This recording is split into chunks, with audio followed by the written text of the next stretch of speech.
पुरानी झीलों के बीच एक बहुत सुंदर गांव था। गांव में बहुत हरियाली थी। गांव के बिल्कुल बीच में एक बहुत बड़ा तालाब था और उसके चारों तरफ गांव वाले रहते थे, जिसमें बहुत चारों तरफ हरियाली ही हरियाली थी और बहुत मन लगता था। ये राजू है, जो कि यहीं पर पास वाले रहता है। राजू बहुत दयालु इंसान है।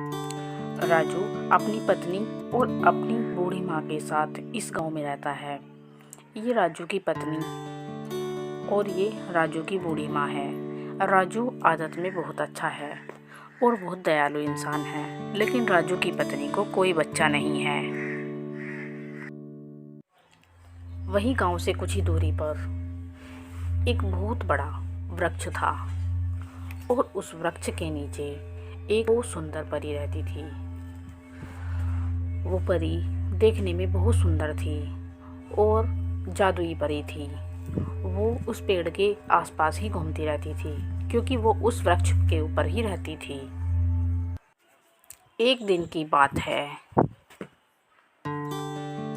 माँ और शांति, तुम दोनों मेरी बात ध्यान से सुनो।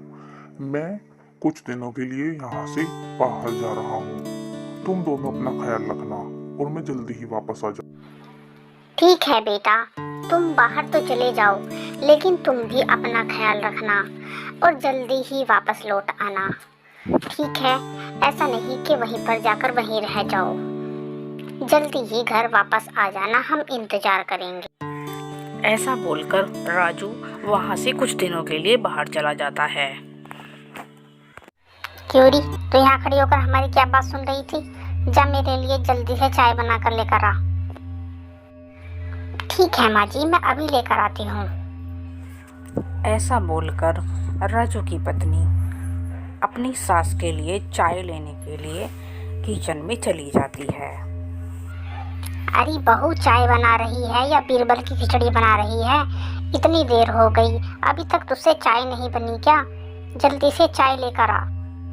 तभी राजू की पत्नी अपनी सास के लिए चाय लेकर आ जाती है और बोलती है, ये लीजिए माँ जी चाय। वो मुझे थोड़ा रसोई में काम था, इसलिए देर हो गई। ऐसा आज तक कोई भी काम है जो तुझसे ठीक से किया गया है? आज तक तूने कोई भी काम तो ठीक से किया नहीं। शादी को इतने दिन हो गए, एक बच्चा तक तो नहीं हुआ तुझे, और तू क्या करेगी? चली जा यहाँ से। बेचारी राजू की पत्नी सास के ताने सुनकर परेशान हो जाती है और वहाँ से परेशान होकर चली जाती है। राजू की पत्नी घर निकलकर हर कुछ दूरी पर जो वृक्ष था उसके पास आ जाती है और वहाँ आकर रुक जाती है। राजू की पत्नी वहीं वृक्ष के नीचे बैठ जाती है और वहीं बैठकर रोने लगती है। राजू की पत्नी अपनी सास के तानों से बहुत दुखी थी और बहुत परेशान होकर रो रही थी। तभी उस वृक्ष पर रहने वाली एक बहुत सुंदर परी वहीं पर बैठकर सब कुछ देख रही थी। वो परी बहुत सुंदर थी और दयालु थी। उसी वृक्ष पर रहती थी और उस औरत को रोते हुए देखकर वो बहुत परेशान हुई। सुंदर परी पेड़ से उतरकर उसके सामने आकर खड़ी हो। सुनो बहन, तुम क्यों रो रही हो? क्या हुआ? अरे तुम कौन हो? मैं इसीलिए रो रही हूँ क्योंकि मेरी शादी को बहुत दिन हो गए और मुझे एक भी बच्चा नहीं है।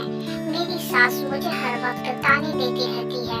मैं इसीलिए बहुत परेशान हूँ। ठीक है, तुम रो मत, मैं तुम्हारी कुछ मदद कर सकती हूँ।